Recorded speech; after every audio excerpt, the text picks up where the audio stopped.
Hello दोस्तों, नमस्कार। मैं हवा सिंह चहल, संपादक आपका संदेश। दोस्तों, किसान आंदोलन बड़ा जोर शोर से चल रहा है। बॉर्डरों पर भी भारी भीड़ है और जहां जहां किसान नेताओं के दौरे हो रहे हैं वहां वहां भी भरपूर भीड़ जुट रही है। और खासकर कई जनसभाओं में मैं खुद भी कवरेज के लिए गया हूं तो जज्बा जुनून जितना अब सिर चढ़कर बोल रहा है, खासकर युवाओं में, तो मुझे लगता है कि ये आंदोलन इतना जल्दी नहीं निपटेगा, क्योंकि अभी तक के कोई समस्या का हल नजर नहीं आ रहा। किसान पूरी तरह अड़ चुके हैं। लेकिन एक बात इन जनसभाओं मुझे खास दिखाई दी।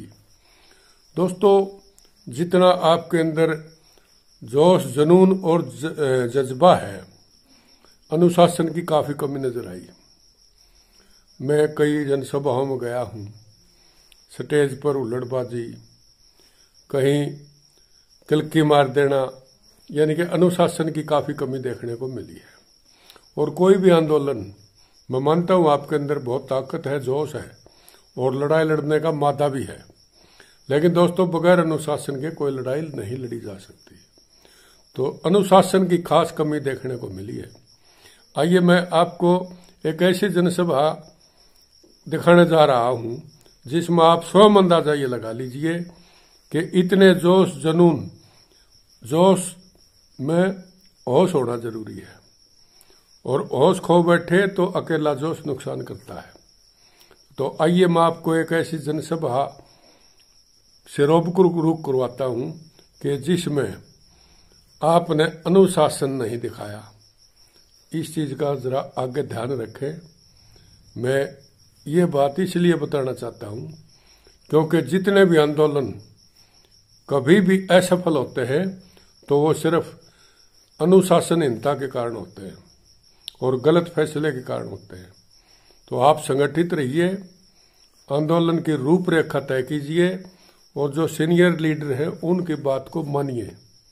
तो आइए मैं एक ऐसी जनसभा आपको दिखाता हूं जिसमें आपको देखकर खुद ही अंदाजा लग जाएगा कि आप का व्यवहार कैसा है वहां और आप ने कैसा वहां। हालांकि भीड़ बहुत जबरदस्त थी, लेकिन जरा देखिए कि इसमें कमी क्या थी, आप खुद समझ जाएंगे। सभी उपस्थित सभी भाइयों,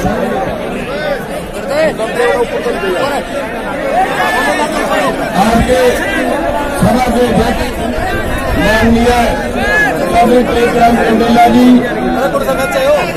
और मंच में बैठे सभी मेरे भाइयों, मेरे साथियों, हरियाणा के कोने कोने से आए मेरे सभी भाइयों, बुजुर्गों, छोटे बच्चों, हमारी माताएं बहनें और हमारे मीडिया वाले भाई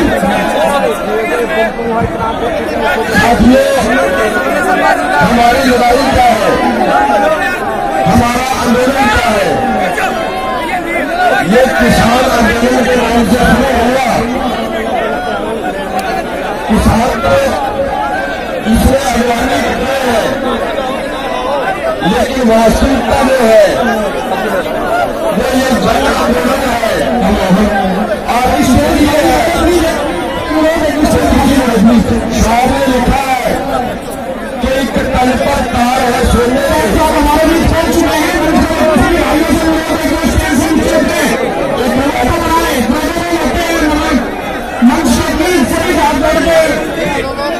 एक तल पर तार है सोने के और एक तल पर सोच के तार नहीं। और भारत की सरकार तेरा ये न्याय हमें स्वीकार नहीं। साथियों,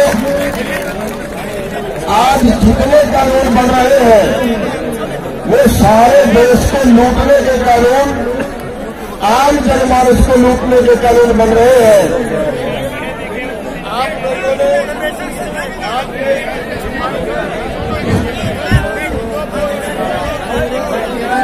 आपके परिवारों ने, आपके बुजुर्गों ने कुर्बानियां मेरे देश को आजाद कराया।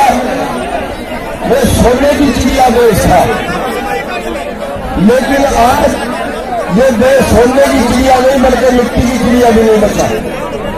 इस देश के ही वारसों ने लूटा, जहां लोगों का राज लोगों के द्वारा लोगों के लिए होता है, वहां आज पूंजीपतियों का राज पूंजीपतियों के द्वारा और पूंजीपतियों के लिए बन गया है।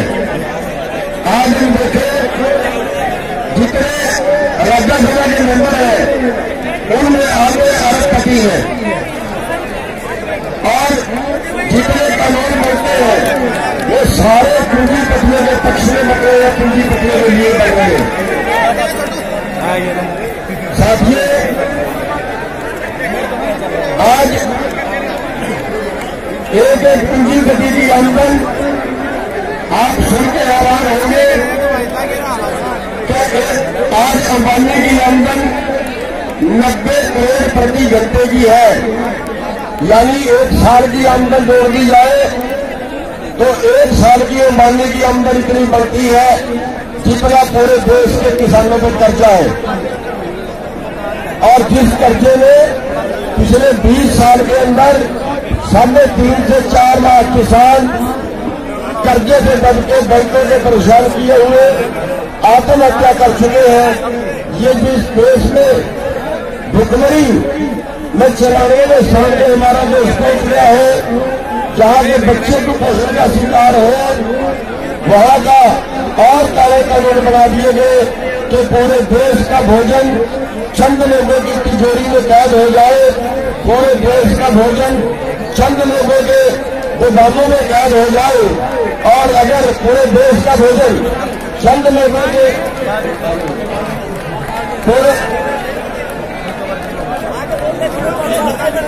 हमारे बीच में राष्ट्रीय प्रवक्ता भारतीय किसान यूनियन के राकेश टिकैत जी पहुंच चुके हैं।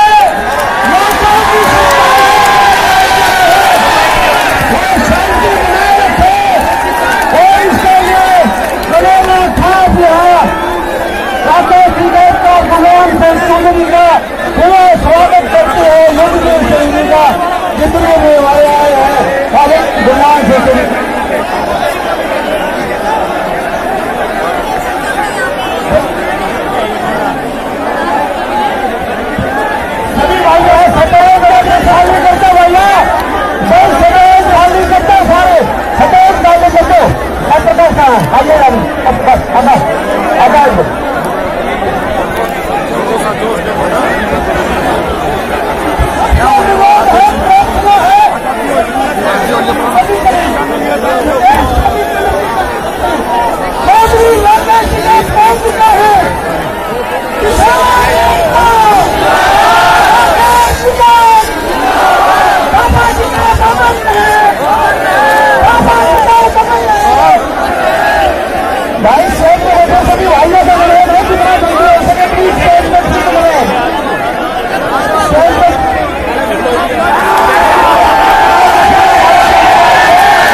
के राष्ट्रीय प्रवक्ता राकेश टिकैत रैली में आकर अभिवादन स्वीकार करेंगे।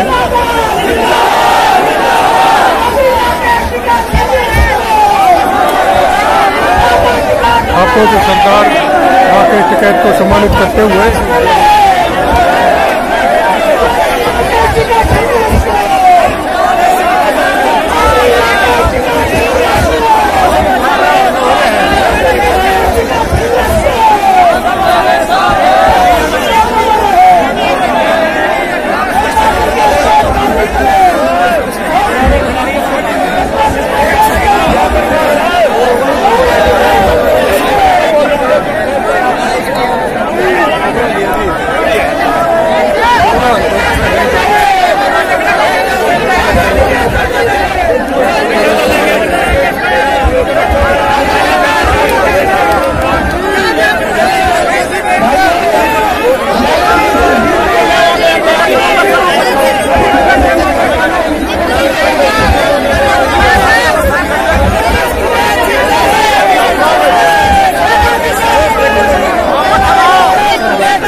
आज पापा जी के दर्शन करके हम बहुत खुश हुए। ये हमारे नाथ को सवाल है।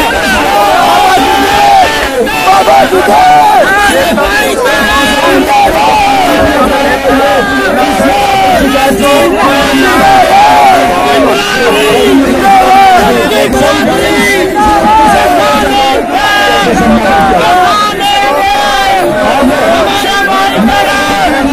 बाबा साहब के दर्शन करके आज हम बहुत प्रसन्न हुए।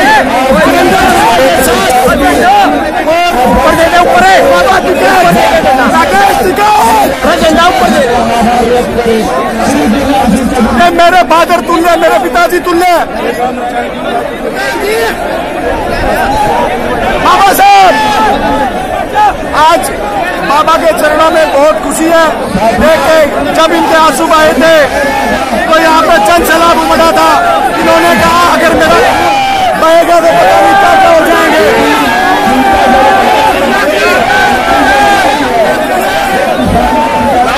अब कुछ ही देर में बाबा के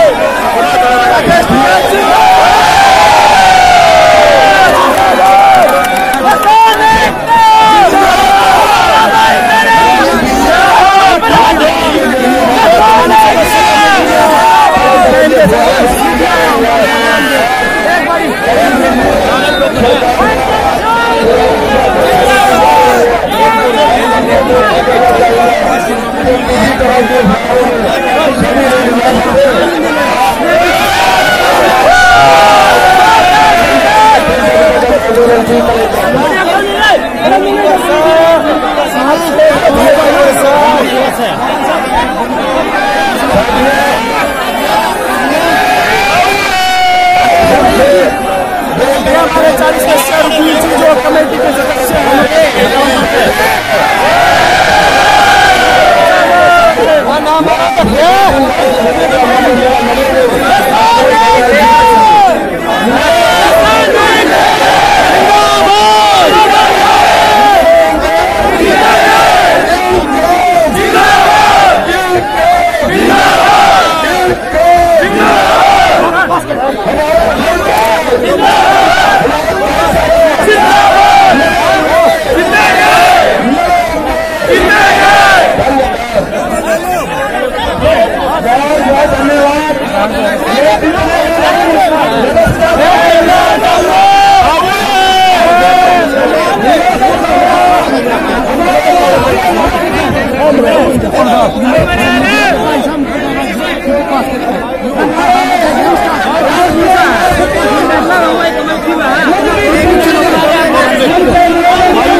अगर उसकी फसल पे होती है और वो फसल पे उसका रुपया खेत में से उठा लेगा।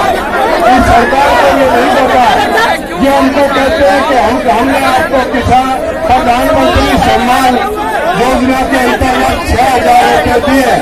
हमने कहा कि 6,000 रुपये अपने वापिस ले ले, हमारी फसलों की कीमतें ठीक से तय कर दे और पूरी कीमत पे फसल खरीदी जाए। अगर कोई भी फसल तय कीमत से कम खरीदी जाए तो उस व्यापारी को सजा का प्रावधान होना चाहिए। ये मांग है हमारी, ये लड़ाई है हमारी। लेकिन सरकार निरंतर जो है वो किंतु परंतु कर रही है। सरकार आपकी नहीं है, सरकार दलालों की है। 28 तारीख की रात को आप और अमर राकेश जी उस मंच पे थे। इस सरकार ने बीजेपी के गुंडों को भेजा, 2 MLA उन गुंडों को लेके आए थे और उनकी योजना थी कि यहाँ हिंदू सिख का दंगा करा दिया जाए। उन्होंने सिखों की गाड़ियों पे पत्थर फेंकने का, लठ मारने का काम करना शुरू कर दिया था। राकेश ने कहा था कि सिख हमारे भाई है, हमारी लाश पिस जाएगी तब कोई सिख के हाथ लगाएगा। एक भी सिख ने अगर हाथ उठा दिया तो यहाँ ठीक नहीं होगा। उसी दिन हमने एक लड़ाई का विवरण बजा दिया था। दूसरे दिन उन्होंने सिंगू बॉर्डर पे बीजेपी के गुंडों को लाके हमारी माता और बहनों के ऊपर पत्थर फेंकने का काम किया। हमने उसी टाइम सरकार को किया, कहा कि एक एक व्यक्ति बीजेपी का पदाधिकारी है, आप कहो तो हम लिस्ट दे सकते हैं। ये शाहीन बाग नहीं है। शाहीन बाग में जिस तरह से पत्थर फेंकवा के हिंदू मुस्लिम कराने का प्रयास किया था, ये शाहीन बाग नहीं है, ये मुस्लिम नहीं है, ये इस देश का किसान है। तुम्हारे अलग से निकाल देगा अगर किसी ने इसकी तरफ उंगली उठाई तो। हमने सरकार को बता दिया था कि ये इतने निर्लज लोग हैं। मैं आपको बताता हूँ दिल्ली में क्या किया है।